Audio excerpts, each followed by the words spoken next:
Hi everyone, welcome back to my channel. I hope you're all doing really well. Today I wanted to do a little short video and talk about 5 of my favorite 5-star books. These books I literally still think about to this day. I don't know. I feel like these books could get you out of a reading slump if you're currently experiencing one. Yeah, let the games begin.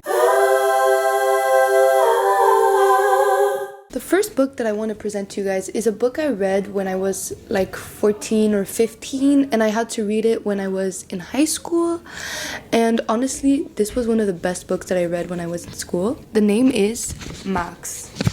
This book, basically, it starts with Max, and it's really special because the book starts and he's still in his mother's womb, but he's already alive. He already has his thoughts and everything is formed in his head.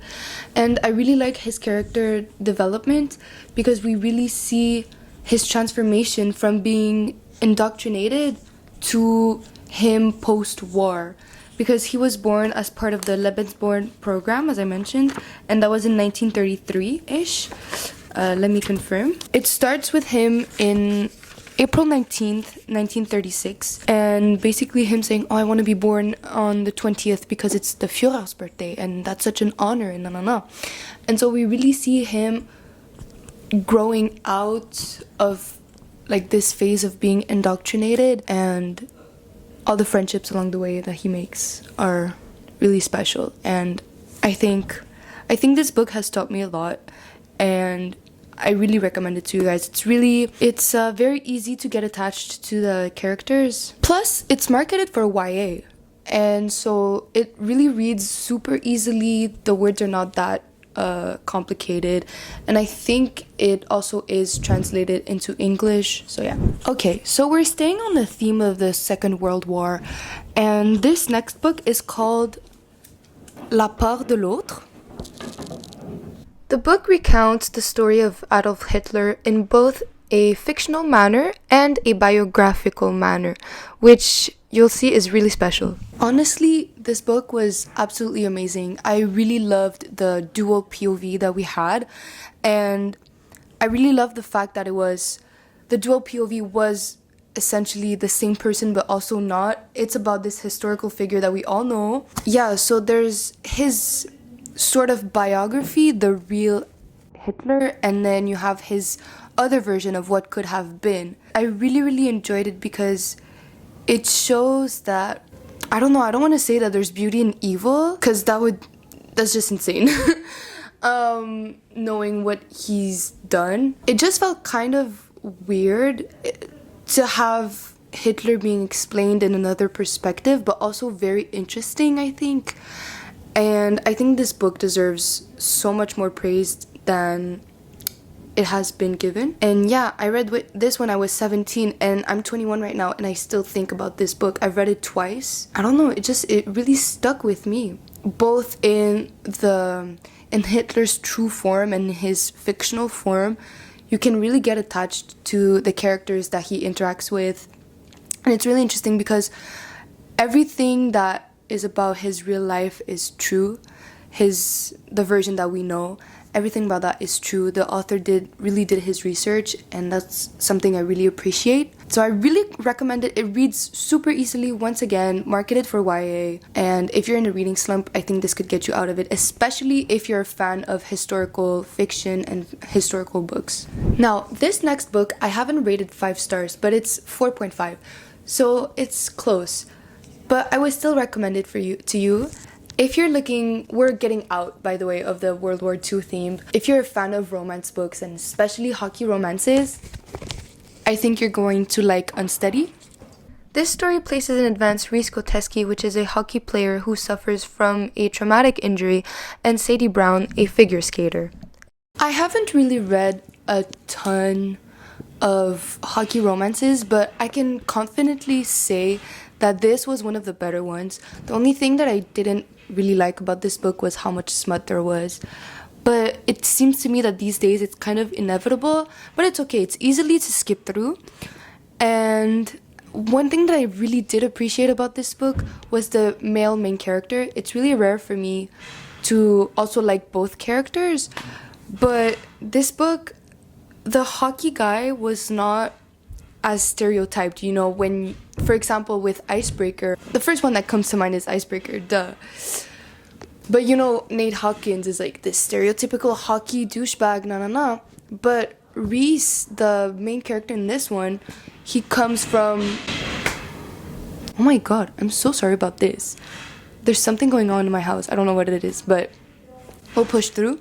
Reese is actually a character that has some depth, and I think the book did a good job at describing how it can be to deal with a traumatic sports injury. And I believe also that the male main character, again, he has something more than other characters don't have. I just can't quite put the words onto it. Plus, the book reads really easily. It's a contemporary romance. But I mean, if you're not a fan of hockey romances or anything like that, or cliche, I don't think you're gonna like this. But either way, I recommend it. It was really good. I really enjoyed it. The fourth book is also a historical fiction, but this one is a contemporary book. It was written, I think it was published in 2022 or 2021, I'm not sure.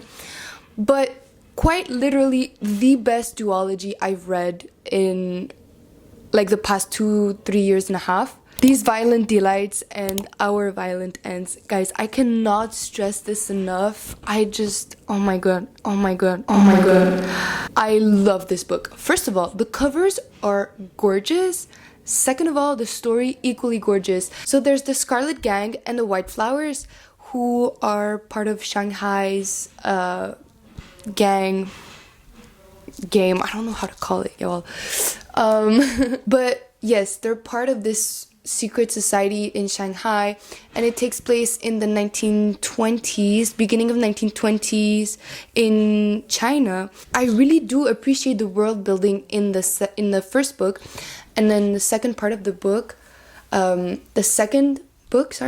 is really more about building the romance between the two main characters. But either way, both books are just perfection to me, and I will admit, the first one was a little bit harder to get through because there's a lot of world building and it's a lot of politics. And if you're not interested in politics, maybe this might not be for you, but I would really suggest that you push through. The second book, I ate it up. It was so good, so good. And honestly, I love Chloe Gong. I am planning on reading more of her works.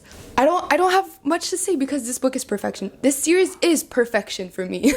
But yes, highly recommend if you're into historical fiction. The next book, I unfortunately have lost my physical copy, but this is another book that I have read in high school, and this one I read it when I was like 16-ish, 15 or 16. This is a Quebecois book, but I think there are some English translations if you need it. But the book is called Le Passager. In English would be The Passenger. This is how it looks like. Oops. But Le Passager from Patrick Sénécal is a thriller/mystery book, and there's a lot of gore elements to it as well. So if you're into those kinds of books, I think you're really going to enjoy this one. There's a perk if you can read it in French. Obviously, it's just going to be better and make your experience better. Honestly, this book had me on the edge of my seat, turning pages, and it's really relatively short. It's about 350 pages, something like that. I'm not sure what's the number exactly. This book was so much fun. Honestly, I went through it so fast, and I cannot recommend it enough. The characters are well developed. The story is well developed. Patrick Sénécal has a really good way with words. He's really able to bring some descriptions from mundane things and make them interesting to me. This was one of his books that I really enjoyed, and I'm planning on reading more from him as well. And this is a perk as well if you're from Quebec, just like me. He uses real places. He bases his stories on cities that exist in Quebec. In this book, Le Passager, he's describing Highway 20, l'autoroute 20, and it takes place in a town called Drummondville. And if you go on Google Maps, all the places mentioned in the book exist in real life, and that just, for me, it just adds some a creepy element, I guess, but it just makes it even better because it's like I'm really immersed in the story, which I really like, and I think it's rare nowadays, especially with horror or fiction books, in my opinion. That was it, guys. I hope that these recommendations can help you get through your book slump, your reading slump, and if you're not in a slump, I just hope these were good recommendations for you and you're gonna plan on reading those. Leave a comment if you have read one of these books, and don't hesitate to like, subscribe. I'll try and be more active this summer. Don't forget to follow me on Instagram because I'm really active on there. And don't forget to follow me on Goodreads as well. I'll be updating my page many times through the year. I hope you guys have a good one, and I'll see you in the next video. Bye!